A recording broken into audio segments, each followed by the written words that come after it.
ബിജെപിക്കാരന്റെ സാക്ഷാൽ നരേന്ദ്രമോദിയുടെയും അമിത്ഷായുടെയും ബുദ്ധിയിൽ ഉദിച്ച ഒരു തന്ത്രമായിരുന്നു, കുതന്ത്രമായിരുന്നു എന്ന് പറഞ്ഞാൽ നിഷേധിക്കാൻ സാധിക്കുമോ? രണ്ടാമതായി വോട്ടിംഗ് യന്ത്രത്തെ അവർ ഉപയോഗിച്ചു. എന്തുകൊണ്ട് ബാലറ്റ് സംവിധാനത്തിലേക്ക് മടങ്ങി വരാൻ അവർ തയ്യാറാകുന്നില്ല? ഇന്ത്യൻ നാഷണൽ കോൺഗ്രസ് അടക്കം, കമ്മ്യൂണിസ്റ്റ് മാർക്സിസ്റ്റ് പാർട്ടി അടക്കം ഈ രാജ്യത്തെ എല്ലാ ദേശീയ രാഷ്ട്രീയ പ്രസ്ഥാനങ്ങളും പറയുന്നു ഈ വോട്ടിംഗ് യന്ത്രം ബിജെപി ദുരുപയോഗപ്പെടുത്തിക്കൊണ്ടിരിക്കുകയാണ്. അതെ, ആ വോട്ടിംഗ് യന്ത്രത്തിൽ തിരിമറി നടത്തി തന്നെയാണ് വടക്കേ ഇന്ത്യൻ സ്റ്റേറ്റുകളിൽ മൃഗീയ ഭൂരിപക്ഷം നേടിയത്. നിങ്ങൾ കേരളത്തിലേക്ക് കണ്ണോടിക്കുന്നു. രാഷ്ട്രീയ പ്രബുദ്ധതയുള്ള നാടാണ് കേരളം. എല്ലാ വിഷയങ്ങളെയും വളരെ കൃത്യമായി അപഗ്രഥിക്കുന്ന ഒരു മനോഭാവമുള്ള ജനസമൂഹം ജീവിക്കുന്ന സ്റ്റേറ്റ് ആണ് കേരളം. കേരളത്തിലെ ജനങ്ങൾ വിധി എഴുതിയില്ലേ? കഴിഞ്ഞ പാർലമെന്റ് തെരഞ്ഞെടുപ്പിൽ ഒരു പാർലമെന്റ് സീറ്റെങ്കിലും മരുന്നിന് പോലും നേടാൻ ബിജെപിക്കാരന് സാധിച്ചോ? സാധിച്ചില്ല. തെക്കേ ഇന്ത്യൻ സംസ്ഥാനങ്ങളിൽ, തമിഴ്നാട്ടിലടക്കം രാഷ്ട്രീയ ബോധമുള്ള ജനങ്ങൾ കൃത്യമായി വിധി എഴുതുകയുണ്ടായി. ഞാൻ പറഞ്ഞത്, ഇന്ത്യ പാക് യുദ്ധം എന്നൊരു സാഹചര്യം സൃഷ്ടിച്ച് അതിലൂടെ വോട്ടിംഗ് യന്ത്രം ദുരുപയോഗപ്പെടുത്തിക്കൊണ്ട് അങ്ങനെ കൃത്രിമമായ മാർഗങ്ങളിലൂടെയാണ് രണ്ടാമതും അവർ അധികാരത്തിലെത്തിയത്. രണ്ടാമതും അധികാരത്തിലെത്തി വർഗീയമായ അജണ്ടകൾ മാത്രമേ അവർക്ക് പുറത്തെടുക്കുവാനുള്ളൂ. രാജ്യം എവിടെയെത്തി? തെരഞ്ഞെടുപ്പിന് ശേഷമുള്ള സാഹചര്യം നിങ്ങൾ വിലയിരുത്തി. നമ്മുടെ ശ്രദ്ധ മാറ്റിമറിക്കുന്നതിന് വേണ്ടിയാണ് ഈ വർഗീയമായ അജണ്ടകളെല്ലാം കൊണ്ടുവരുന്നത്. എന്റെ ഹൈന്ദവ സമുദായ അംഗങ്ങളോട്, എല്ലാ സഹോദര സമുദായ അംഗങ്ങളോടും, വിശ്വാസി സമൂഹത്തോടും ഞാൻ ഓർമ്മപ്പെടുത്തട്ടെ, നാം കൃത്യമായി അപഗ്രഥിക്കണം. നാം നമ്മുടെ സഹോദരങ്ങളോട് സംസാരിക്കണം, സംവദിക്കണം, കാര്യങ്ങൾ ചർച്ച ചെയ്യണം. രാജ്യത്തിന്റെ പോക്ക് അപകടത്തിലേക്ക്. നമ്മുടെ സമ്പദ് വ്യവസ്ഥ എവിടെ എത്തി നിൽക്കുന്നു എന്ന് നിങ്ങൾക്കറിയുമോ? അമേരിക്കക്കാരനോടും ചൈനക്കാരനോടും മത്സരിച്ചു കൊണ്ടിരുന്ന ഇന്ത്യ രാജ്യം, ആ ഇന്ത്യയുടെ സാമ്പത്തികമായ മൊത്തം വളർച്ചാ നിരക്ക്, DGPയുടെ നിരക്ക് 4.5%. GDPയുടെ നിരക്ക്, മൊത്തം സാമ്പത്തിക വരുമാന തോത് 4.5%. ഈ രാജ്യത്തിന്റെ കാതൽ വ്യവസായങ്ങൾ, സിമന്റ്, വൈദ്യുതി, കൽക്കരി അടക്കമുള്ള കാതൽ വ്യവസായങ്ങൾ, അതിന്റെ വളർച്ചാ നിരക്ക് 5.8%. ആഗോള സമ്പദ് വ്യവസ്ഥ തകർന്നടിഞ്ഞ സാഹചര്യത്തിൽ പോലും അത്തരം ഒരു അപകടത്തിലേക്ക് ഈ രാജ്യം ഒരിക്കലും പതിച്ചിട്ടില്ല. ഈ രാജ്യത്തിന്റെ വാഹന വിപണി, അതിന്റെ വിൽപ്പന 1/3 ചുരുങ്ങി. 3 ലക്ഷം പേർക്കാണ് അവിടെ തൊഴിലവസരം നഷ്ടപ്പെട്ടത്. 3 ലക്ഷം പേർക്ക്. നിങ്ങൾക്കറിയുമോ, നമ്മുടെ സമ്പദ് വ്യവസ്ഥയെ നിയന്ത്രിക്കുന്നത് റിസർവ് ബാങ്കാണ്. ബാങ്കുകളെ നിയന്ത്രിച്ചുകൊണ്ടിരിക്കുന്നത്, സമ്പദ് വ്യവസ്ഥയെ നിയന്ത്രിച്ചുകൊണ്ടിരിക്കുന്നത് റിസർവ് ബാങ്കാണ്. ആ റിസർവ് ബാങ്കിൽ കരുതൽ പണമുണ്ട് 9.8 ലക്ഷം കോടി ഉറുപ്പിക. ആരും 9-ലും 8-ലും നിന്ന് കറങ്ങരുത്. 9.8 ലക്ഷം കോടി ഉറുപ്പിക കരുതൽ പണമായി സൂക്ഷിച്ചിട്ടുണ്ട്. അതെന്തിനെന്നറിയുമോ? നമ്മുടെ ഭരണാധികാരികളുടെ ഇഷ്ടാനിഷ്ടമനുസരിച്ച് വിനിയോഗിക്കാനല്ല, മറിച്ച് ഈ രാജ്യത്ത് അടിയന്തരമായ ഒരു സാഹചര്യം ഉണ്ടായി. സാമ്പത്തികമായ ധനാഗമ മാർഗങ്ങൾ മുഴുവൻ അടയുന്ന ഒരു സാഹചര്യം ഉണ്ടായി. ആ സന്ദർഭത്തിൽ ഈ രാജ്യം പകച്ചു നിൽക്കാൻ പാടില്ല. അപ്പോൾ അടിയന്തരമായ ഘട്ടത്തിൽ എടുത്തുപയോഗിക്കുന്നതിനാണ് കരുതൽ പണമായി സൂക്ഷിച്ചിട്ടുള്ളത്. അതുപോലും ഈ കള്ളന്മാർ കട്ടെടുത്തില്ലേ? 9.6 ലക്ഷം കോടി ഉറുപ്പികയിൽ 3.6 ലക്ഷം കോടി ഉറുപ്പിക കട്ടെടുക്കാൻ ശ്രമം നടന്നു. ആ സന്ദർഭത്തിലാണ് ഊർജിത് പട്ടേൽ റിസർവ് ബാങ്കിന്റെ ഗവർണർ സ്ഥാനത്ത് നിന്ന് ഇറങ്ങിപ്പോയത്.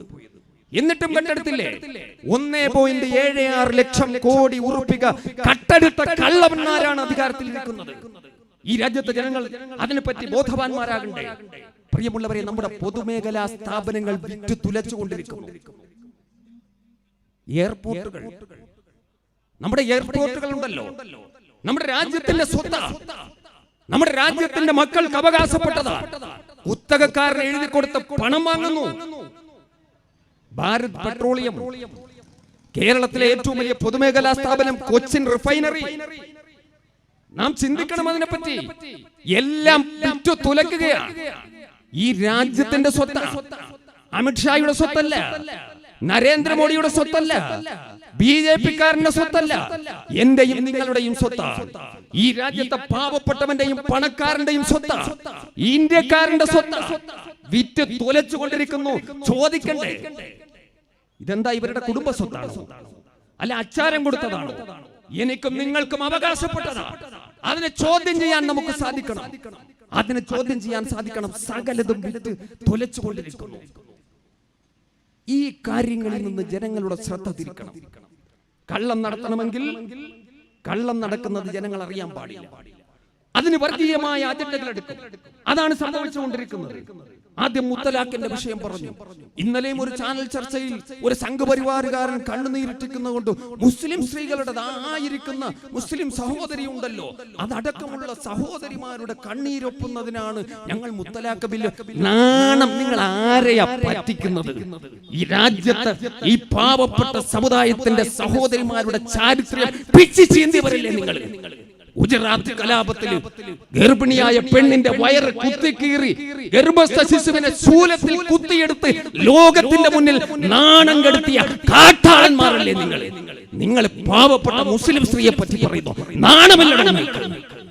ക്രൗഞ്ച മിഥുനങ്ങളിൽ ഒന്നിനെ വേട്ടയാടിയ കാട്ടാളനോട് മാനുഷാത പാടിയ വാൽമീകി മഹർഷിയുടെ പാരമ്പര്യമല്ല ഈ രാജ്യത്തിനുള്ളത്.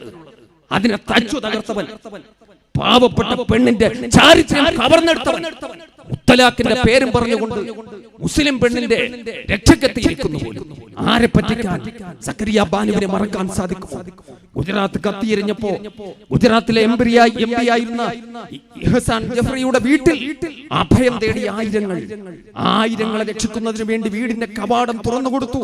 പക്ഷെ അവിടെ ഇറച്ചിയെത്തിയ അമിത്ഷായുടെയും നരേന്ദ്രമോദിയുടെയും അനുയായികൾ ചുട്ടരിച്ചില്ലേ? ഇന്ത്യൻ പാർലമെന്റിലെ മെമ്പറായിരുന്ന ഇഹ്സാൻ ജഫ്രിയെ പോലും ചുട്ടുകൊന്നില്ലേ? അദ്ദേഹത്തിന്റെ വയോധികയായ ഭാര്യ ഇന്നും കോടതിയുടെ വരാന്തകൾ കയറിയിറങ്ങിക്കൊണ്ടിരിക്കുന്നു നീതിക്ക് വേണ്ടി. അപ്പോഴാണ് പറയുന്നത് മുസ്ലിം സ്ത്രീയുടെ കണ്ണീരൊപ്പാൻ വന്നു. ലജ്ജയില്ലേ നിങ്ങൾക്ക് പറയാൻ? മുത്തലാഖ്. അതിനുശേഷം കാശ്മീരിന്റെ 370-ാം വകുപ്പ് റദ്ദാക്കുന്നു. 370-ാം വകുപ്പ് റദ്ദാക്കുന്നു. റദ്ദാക്കലാണല്ലോ ഇവരുടെ പരിപാടി. സ്വാതന്ത്ര്യം റദ്ദു ചെയ്യുക, അവകാശങ്ങൾ റദ്ദു ചെയ്യുക. കാരണം ഇവർ സ്വാതന്ത്ര്യത്തിനെതിരാണ്, ഇവർ വെളിച്ചത്തിനെതിരാണ്. ഇരുട്ടിന്റെ ശക്തികളാണ് സ്വാതന്ത്ര്യത്തെയും മനുഷ്യാവകാശങ്ങളെയും റദ്ദു ചെയ്യുന്നത്. അതാണ് അവരുടെ നടപടി. കാശ്മീരിലെ ജനങ്ങളെ മുഴുവൻ ബന്ദികളാക്കി വെച്ചിരിക്കുന്നു. ഒരു കാര്യം ഓർമ്മപ്പെടുത്തട്ടെ, അത്തരം ഹീനമായൊരു നടപടി നടന്നപ്പോ ഈ രാജ്യത്ത് പ്രതിഷേധത്തിന്റെ അലകടൽ ഉയർന്നില്ല. എന്തുകൊണ്ട്? ജനങ്ങളെ തെറ്റിദ്ധരിപ്പിക്കുകയായിരുന്നു. കാശ്മീർ എന്ന് കേട്ടാൽ ആരെങ്കിലും ശബ്ദിച്ചു പോയാൽ രാജ്യദ്രോഹ കുറ്റം എന്നാണ് പറയുന്നത്. പക്ഷെ ഒരു കാര്യം പറയട്ടെ, ജമാഅത്ത് ഫെഡറേഷന്റെ പ്ലാറ്റ്ഫോമിൽ നിന്നുകൊണ്ട് അർത്ഥശങ്കയില്ലാത്തവണ്ണം ഞാൻ പ്രഖ്യാപിക്കുകയാണ്, കാശ്മീർ എന്ന് പറഞ്ഞാൽ ഇന്ത്യയുടെ അവിഭാജ്യ ഘടകമാണ് കാശ്മീർ. പക്ഷേ അത് കാശ്മീരിലെ മണ്ണ് മാത്രമല്ല, കാശ്മീരിലെ മുഴുവൻ ജനങ്ങളും ഉൾക്കൊള്ളുന്നതാണ് കാശ്മീർ എന്ന് പറയുന്നത്. ഇന്ത്യ എന്ന് പറഞ്ഞാൽ കന്യാകുമാരി മുതൽ കാശ്മീർ വരെയുള്ള ഭൂവിഭാഗവും അവിടുത്തെ ജനങ്ങളും അവിടുത്തെ സംസ്കൃതികളുമാണ്. അത് മനസ്സിലാക്കാൻ അധികാരികൾ തയ്യാറാകണം. ജനങ്ങളെ ബന്ദികളാക്കി വെച്ചിരിക്കുന്നു. ഹോസ്പിറ്റലിൽ പോകാൻ കഴിയുന്നില്ല, വിദ്യാഭ്യാസം നേടാൻ കഴിയുന്നില്ല. 3 മുഖ്യമന്ത്രിമാരല്ലേ വീട്ടുതടങ്കലിൽ കഴിയുന്നത്? 3 മുഖ്യമന്ത്രിമാർ എത്രയോ മാസങ്ങളായി. ആ നിയമം ചുട്ടെടുത്തത് മുതൽ അവർ വീട്ടുതടങ്കലിലാണ്. അവിടേക്ക് ദേശീയ നേതാക്കന്മാരെ കടത്തിവിടുന്നില്ല. രാഹുൽ ഗാന്ധിക്ക് പോകാനുണ്ടായ തടസ്സം ഞാനും നിങ്ങളും കണ്ടതാണ്.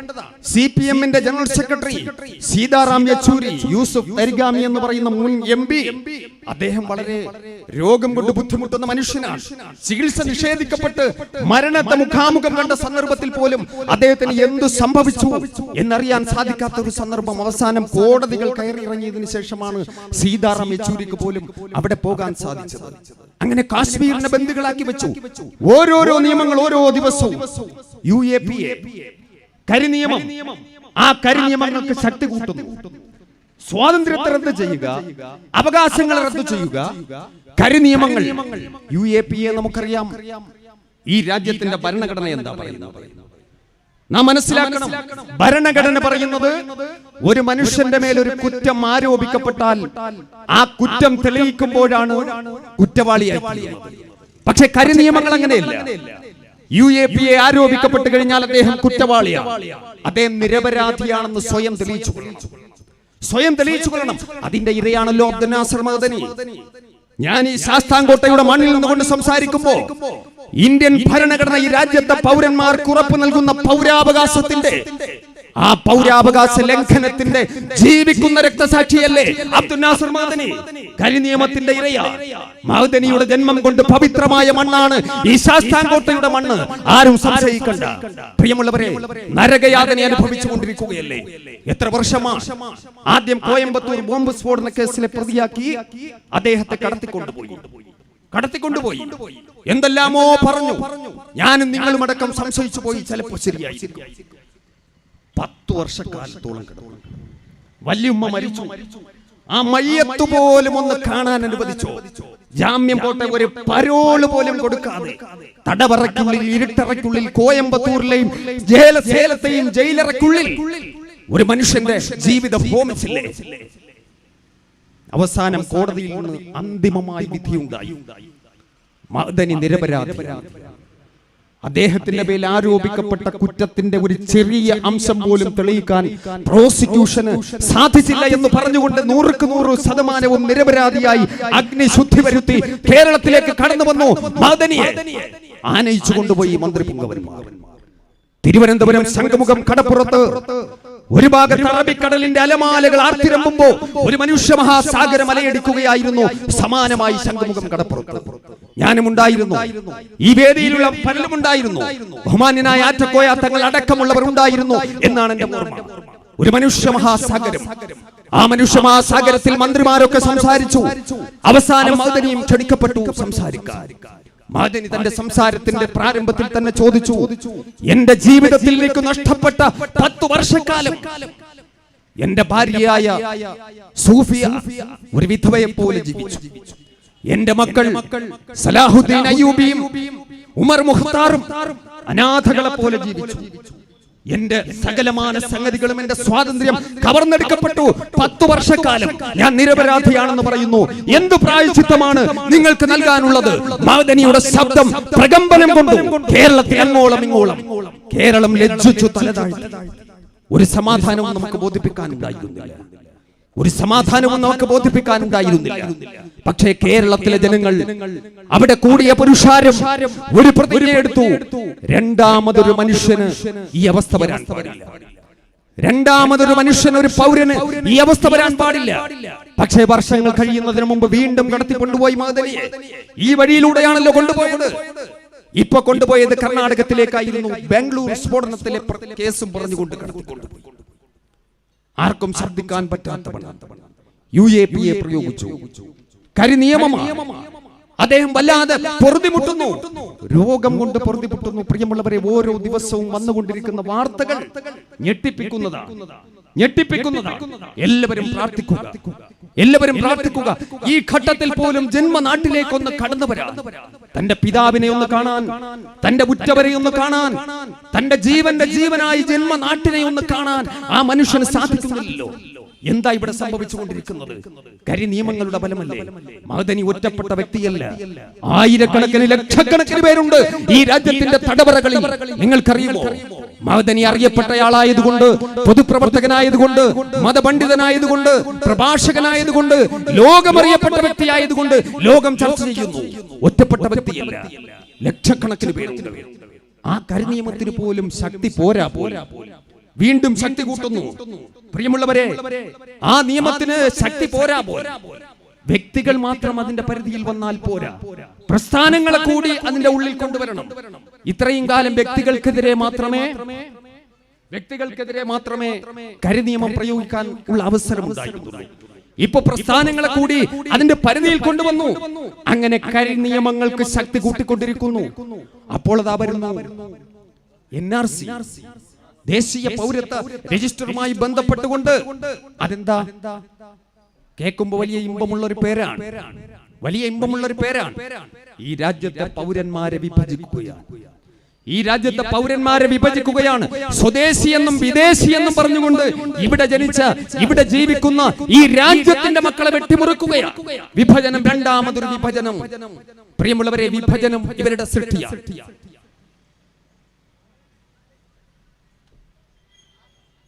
എപ്പോഴും വിഭജനത്തെ പറ്റി പറയുമ്പോൾ അതിന്റെ ഉത്തരവാദിത്തം മുസ്ലിം സമുദായത്തിന്റെ മേൽ കെട്ടിവെക്കുന്നു, അല്ലെങ്കിൽ മുസ്ലിം ലീഗിന്റെ മേൽ കെട്ടിവെക്കുന്നു, മുഹമ്മദ് അലി ജിന്നയ്ക്ക് മേൽ കെട്ടിവെക്കുന്നു.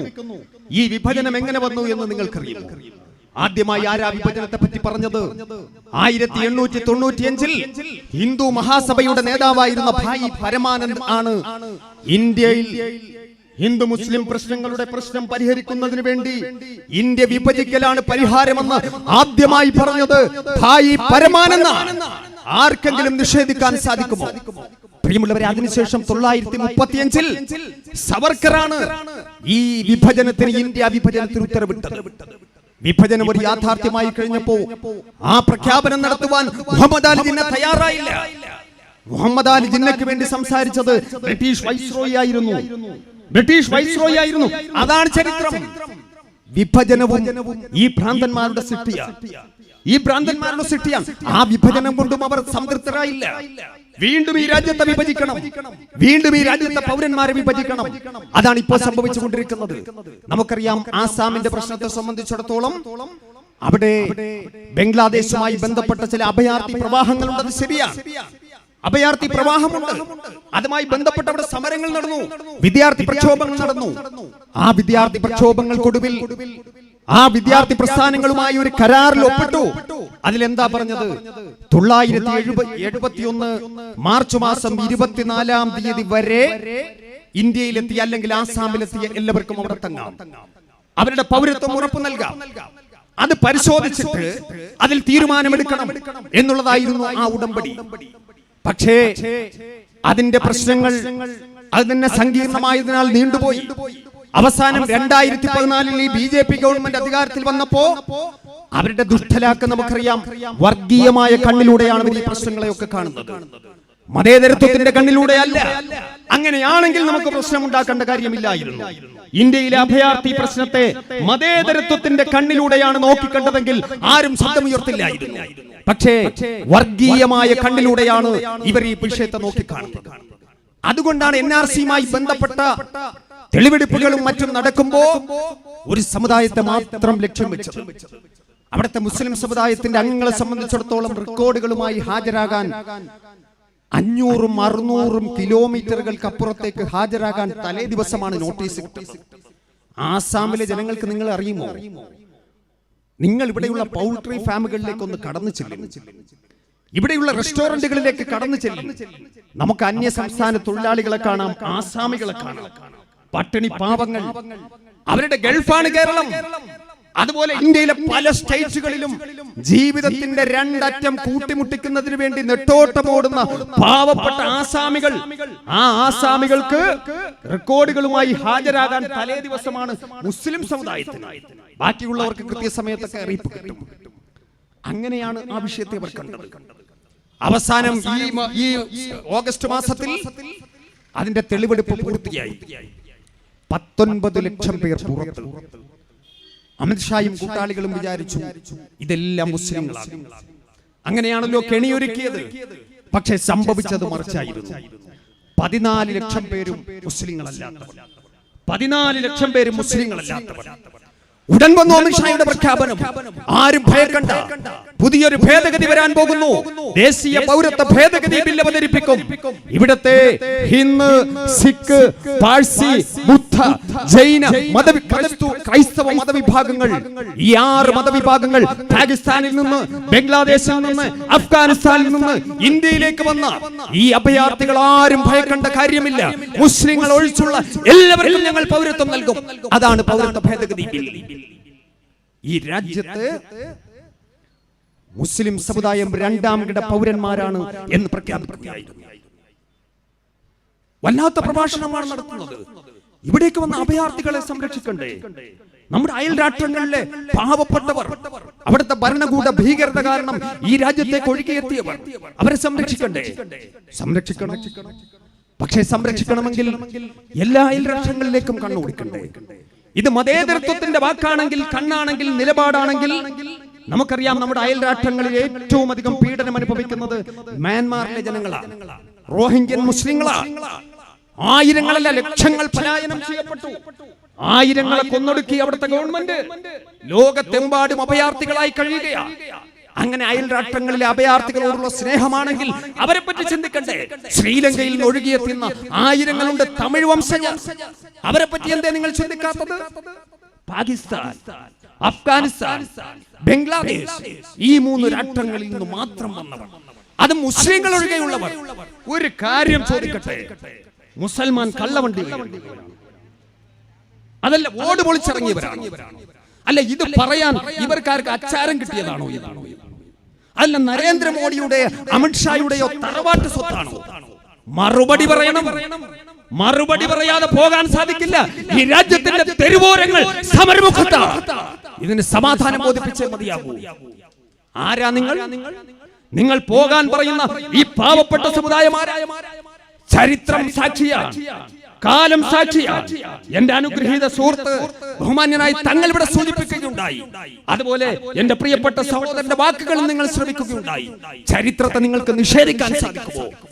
പാകിസ്ഥാൻ എന്ന് പറഞ്ഞുകൊണ്ട്, ബംഗ്ലാദേശ് എന്ന് പറഞ്ഞുകൊണ്ട്, അഫ്ഗാനിസ്ഥാൻ എന്ന് പറഞ്ഞുകൊണ്ട് ഈ രാജ്യത്തെ മുസൽമാനോട് പോകൂ എന്ന് പറയുമ്പോ ഒരു കാര്യം പറയട്ടെ, പാകിസ്ഥാൻ എന്ന് കേട്ടാൽ ഈ രാജ്യത്തെ മുസൽമാന് രോമാഞ്ചം ഉണ്ടാകില്ല. അഫ്ഗാനിസ്ഥാൻ എന്ന് കേട്ടാലും ബംഗ്ലാദേശ് എന്ന് കേട്ടാലും ഉണ്ടാകില്ല. നമുക്ക് രോമാഞ്ചം ഉണ്ടാകില്ല. കാരണം നമ്മുടെ രാജ്യം പാകിസ്ഥാനല്ല, നമ്മുടെ രാജ്യം ബംഗ്ലാദേശ് അല്ല, ഈ ഭൂമിയാണോ ഇന്ത്യ രാജ്യം. നിങ്ങൾക്കറിയുമോ, ഈ രാജ്യത്തേക്ക് ശത്രുക്കൾ കടന്നു വന്നില്ലേ? അധിനിവേശക്കാരൻ കടന്നു വന്നില്ലേ? ആ സന്ദർഭത്തിൽ ആരാ ഉണ്ടായിരുന്നത്? മുൻപന്തിയിൽ നിന്ന് പ്രതിരോധിക്കാൻ ആദ്യമായി കടന്നു വന്നത് 1498 പോർച്ചുഗീസുകാരനായിരുന്നല്ലോ. കോഴിക്കോട് കാപ്പാട് കപ്പലിറങ്ങി വാസ്കോഡ ഗാമ. ആരുടെ ഭരണമായിരുന്നു? ഞാൻ ഓർക്കുന്നു, ഞാൻ കടന്നു വരുമ്പോ അതിന്റെ ചില അംശങ്ങളാണ് സംസാരിച്ചു കൊണ്ടിരുന്നത് ഉദ്ഘാടകൻ. ഞാൻ മൊത്തവും കേട്ടില്ല. അന്ന് ആരുടെ ഭരണമായിരുന്നു? ഹൈന്ദവനായ സാമൂതിരിയുടെ ഭരണമാണ് കോഴിക്കോട്. അധിനിവേശ മോഹവുമായി പോർച്ചുഗീസുകാരൻ കാലുകുത്തി കോഴിക്കോട് കാപ്പാട്. ആരാണ് അതിനെപ്പറ്റി ജനങ്ങളെ ബോധവൽക്കരിച്ചത്, സമരസജ്ജരാക്കിയത്, പ്രതിരോധിച്ചത്? ചരിത്രം സാക്ഷിയല്ലേ? ഇസ്ലാമിക സംസ്കാരത്തിന്റെ ജാജ്വല്യമാനമായ അധ്യായങ്ങൾ തുടികൊട്ടുന്ന പൊന്നാനി എന്ന് പറയുന്ന പ്രദേശമുണ്ടല്ലോ. ദറസി തറവാട്ടിന്റെ പാരമ്പര്യമുള്ള പൊന്നാനിയുടെ ദറസിന്റെ അകത്തലങ്ങളിൽ നിന്നുകൊണ്ട് ശിഷ്യഗണങ്ങൾക്ക് വിജ്ഞാനം പകർന്നു കൊടുത്തുകൊണ്ടിരുന്ന സൂര്യ തേജസ്വിയായ സാത്വികനായ പണ്ഡിതൻ സൈനുദ്ദീൻ മഖ്ദൂം രണ്ടാമൻ. അദ്ദേഹം തന്റെ അനുയായികളോട് പറഞ്ഞു, വിശ്വാസ സമൂഹത്തോട് പറഞ്ഞു, ഇതാ ശത്രു കടന്നു വന്നിരിക്കുന്നു. നാം കേൾക്കുന്ന കാലൊച്ച ശത്രുവിന്റേതാണ്.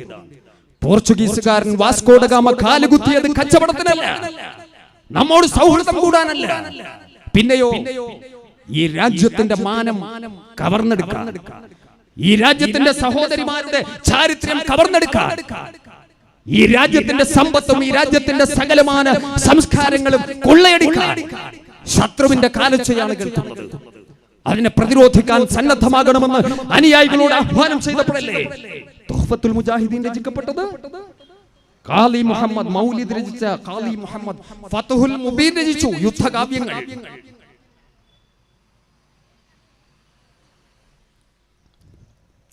പോരാട്ടത്തിന്റെ പടയോട്ടത്തിന്റെ വീരഗാഥകളാണ് രചിക്കപ്പെട്ടത്. ജനങ്ങൾ സമരസജ്ജരായി. ഉജ്ജ്വലമായ പോരാട്ടം. അറബിക്കടല് കുഞ്ഞാലി മരക്കാർമാരുടെ ചുടുചോര കൊണ്ട് ചെഞ്ചായമണിഞ്ഞില്ലേ? ആ സന്ദർഭത്തിലാണ് സാമൂതിരി കോഴിക്കോട് കടപ്പുറത്ത് വന്നു നിന്നുകൊണ്ട് പറഞ്ഞത്, ഹൈന്ദവ സമുദായമേ, അരേ സമുദായമേ, നിങ്ങൾ ഈ വാക്കുകളൊന്ന് ശ്രദ്ധിക്കണം. നമ്മുടെ രാജ്യത്തേക്ക് കടന്നു വന്ന വൈദേശികനെ തടുത്തു നിർത്താൻ, ശത്രുക്കളെ തടുത്തു നിർത്താൻ ഈ രാജ്യത്തൊരു സമൂഹം ഉണ്ടാകണം. നിങ്ങളുടെ കുടുംബത്തിൽ നിന്നും ഒരു കുഞ്ഞിനെയെങ്കിലും നിങ്ങൾ മുസ്ലിമായി വളർത്തു. ഖർവാപ്പസി പോലും, നിർബന്ധിത മതപരിവർത്തനം പോലും ഇസ്ലാമിന്റെ അജണ്ടയിലില്ല. ലാ ഇക്റാഹ ഫിദ്ദീൻ. ദീനിൽ മതത്തിന്റെ കാര്യത്തിൽ സമ്മർദ്ദമില്ല. അതാണോ ഇസ്ലാമിന്റെ നിലപാട്? അതാണ് ഇസ്ലാമിന്റെ നിലപാട്. വാള് കാട്ടിയിട്ട് ആരെയും ഇസ്ലാമിലേക്ക് ആളെക്കൂട്ടണ്ട. ഗോതമ്പും പഞ്ചസാരയും കാട്ടി പ്രലോഭനം കാട്ടിയും ആരെയും ഇസ്ലാമിലേക്ക് ആളെക്കൂട്ടണ്ട. നീ സത്യം പറഞ്ഞുകൊടു, നേർവഴി പറഞ്ഞുകൊടു, സത്യാസത്യ വിവേചനം ജനങ്ങൾക്ക് പകർന്നുകൊടു, ദൈവികമായ ദർശനത്തെ പരിചയപ്പെടുത്തിക്കൊടു. അതാണ് ഇസ്ലാമിന്റെ മാർഗം. വലാ യജ്രിമന്നകും സനആന ഖൗമിൻ അലാ അല്ലാ തഅദിലു.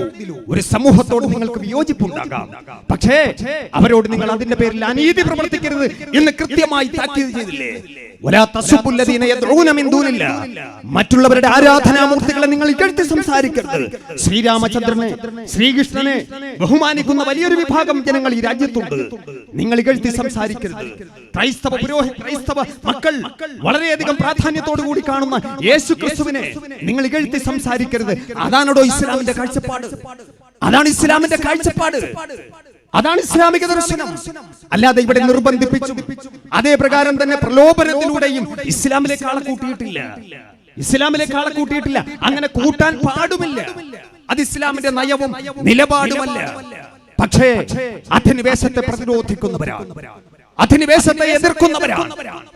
അങ്ങനെ ഉജ്ജ്വലമായ പോരാട്ടം നടത്തിയപ്പോഴാണ് സാമൂതിരി പറഞ്ഞത്, നിങ്ങളുടെ കുടുംബത്തിൽ നിന്നും ഒരു കുഞ്ഞിനെയെങ്കിലും മുസ്ലിമായി വളർത്തൂ. ചരിത്രമല്ലേ, നിഷേധിക്കാൻ സാധിക്കുമോ? പ്രിയമുള്ളവരെ, അതാണ് മുസൽമാന്റെ ചരിത്രം. ഉജ്ജ്വലമായ പോരാട്ടം നടത്തും. എണ്ണമറ്റ പോരാട്ടങ്ങൾ, അതിന്റെ വിശദാംശങ്ങളിലേക്ക് ഞാൻ കടന്നു പോകുന്നില്ല. ഈ രാജ്യത്തെ ഹൈന്ദവനും, ഈ രാജ്യത്തെ മുസൽമാനും, ഈ രാജ്യത്തെ ക്രൈസ്തവനും, ഈ രാജ്യത്തെ സകലമായ മനുഷ്യരും, ഈ രാജ്യത്തെ അടിസ്ഥാന ജനവിഭാഗങ്ങളും അടക്കം ബ്രിട്ടീഷുകാരനെതിരെ സന്ധിയില്ലാ സമരം നടത്തുകയായിരുന്നു. ഉജ്ജ്വലമായ പോരാട്ടം. പക്ഷേ ഇവരെവിടെയായിരുന്നു? ഈ ഇരുട്ടിന്റെ ശക്തികൾ എവിടെയായിരുന്നു? ഈ അമിത്ഷായുടെയും നരേന്ദ്രമോദിയുടെയും മുത്തച്ഛന്മാരെവിടെയായിരുന്നു? ചരിത്രത്തെ നിഷേധിക്കാൻ നിങ്ങൾക്ക് സാധിക്കുമോ? എന്റെ പ്രിയപ്പെട്ട സഹോദരൻ ഒരു കവിതാ ശകലം ഇവിടെ ഉദ്ധരിക്കുന്നത് ഞാൻ കേട്ടു.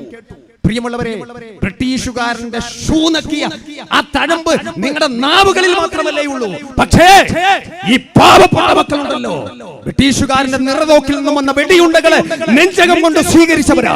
അവൻ ഒരുക്കിയ തൂക്കുമരങ്ങൾ സന്തോഷത്തോടു കൂടി കഴുത്തിലണിഞ്ഞവനാണോ? നിഷേധിക്കാൻ സാധിക്കുമോ? നിങ്ങളുടെ ആചാര്യനുണ്ടല്ലോ, RSSന്റെ ഗ്രന്ഥമായ വിചാരധാര രചിച്ച ഗുരു ഗോൾവാർക്കർ, അദ്ദേഹം എന്താ പറഞ്ഞത്? Don't waste your energy in fighting British enemy, but it use it to fight Indian enemy like Muslims, Christians and communists. നിങ്ങളുടെ ഊർജം ബ്രിട്ടീഷുകാരനെതിരെ പ്രയോഗിച്ച് നിങ്ങൾ വേസ്റ്റ് ആക്കി കളയണ്ട. ഈ രാജ്യത്തിന്റെ ആഭ്യന്തര ശത്രുക്കൾ, കമ്മ്യൂണിസ്റ്റുകൾ, ക്രിസ്ത്യാനികൾ, മുസ്ലിങ്ങൾ, അവർക്കെതിരെ നിങ്ങൾ ഉപയോഗിക്കും. അതല്ലേ നിങ്ങൾ പറഞ്ഞത്? സ്വാതന്ത്ര്യ സമരത്തെ ഒറ്റുകൊടുത്തവർ,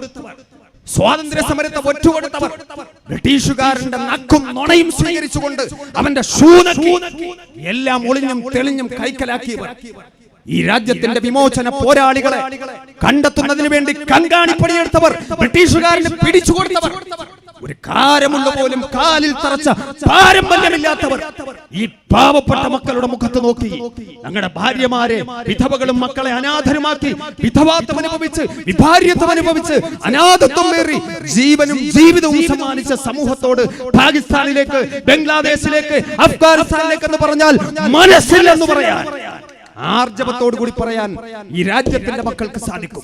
ഈ രാജ്യത്തിന്റെ മക്കൾക്ക് സാധിക്കും. നിങ്ങൾ ആരെയും ഭയപ്പെടുത്തണ്ട. അമിത്ഷാ പറഞ്ഞല്ലോ, എന്താ പറഞ്ഞത്? മുസ്ലിങ്ങൾ ഭയക്കണ്ട. ആർക്കാണോ ഭയം? പാവപ്പെട്ട സഹോദരിമാരുണ്ടല്ലോ.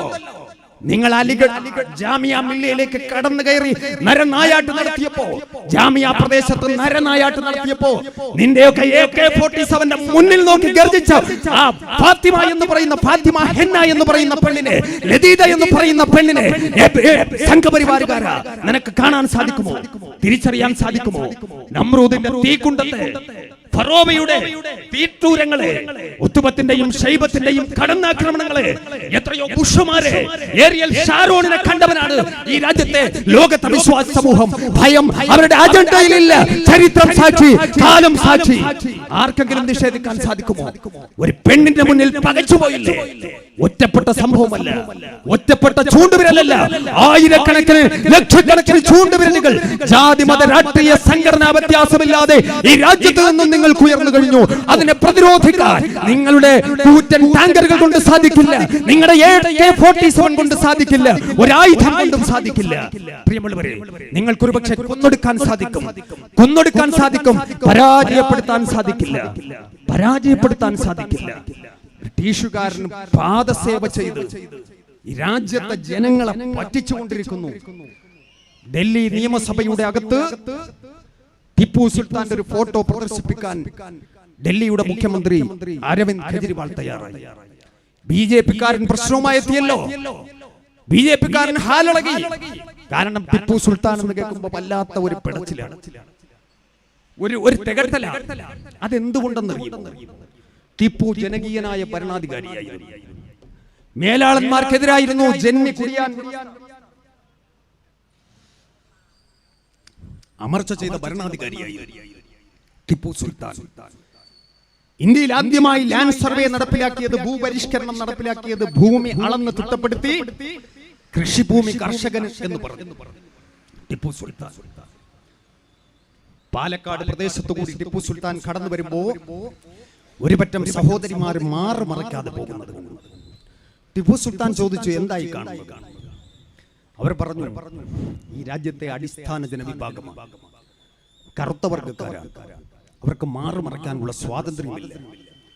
ടിപ്പു പറഞ്ഞു, എന്ത് മതത്തിന്റെ പേരിൽ, വർണ്ണത്തിന്റെ പേരിൽ മനുഷ്യരെ വേർതിരിക്കുകയോ? സാധ്യമല്ല. ടിപ്പു ഒരു മതവിശ്വാസി കൂടിയാണ്, ഒരു ഇസ്ലാം മതവിശ്വാസി കൂടിയാണ്. എന്താണ് ഇസ്ലാമിന്റെ കാഴ്ചപ്പാട്? യാ അയ്യുഹന്നാസ് ഇന്നാ ഖലഖനാകും മിൻ ദക്കരിൻ വഉൻസാ വജഅൽനാകും ശുഊബൻ വഖബായിൽ ലിതഅറഫു ഇന്ന അക്രമകും ഇൻദല്ലാഹി അത്ഖാകും. വിശുദ്ധ ഖുർആൻ ദൈവത്തിന്റെ പ്രഖ്യാപനം. മാനവ സമൂഹമേ, നിങ്ങൾ ഒരാണിൽ നിന്നും ഒരു പെണ്ണിൽ നിന്നും സൃഷ്ടിച്ചു, വ്യത്യസ്ത വർഗ്ഗങ്ങളും ഗോത്രങ്ങളുമാക്കി മാറ്റി. എന്തിനെന്നറിയുമോ? നിങ്ങൾക്ക് അഹങ്കാരം നടിക്കാനല്ല, പരസ്പരം പോരടിക്കാനുമല്ല. നിങ്ങൾക്കൊരു തിരിച്ചറിവുണ്ടാകണം, ഒരു ഐഡന്റിറ്റി ഉണ്ടാകണം, ഒരു മേൽവിലാസം ഉണ്ടാകണം. അതിനുവേണ്ടി മാത്രമാണ് വ്യത്യസ്ത വർഗ്ഗങ്ങളും ഗോത്രങ്ങളുമാക്കി മാറ്റിയത്.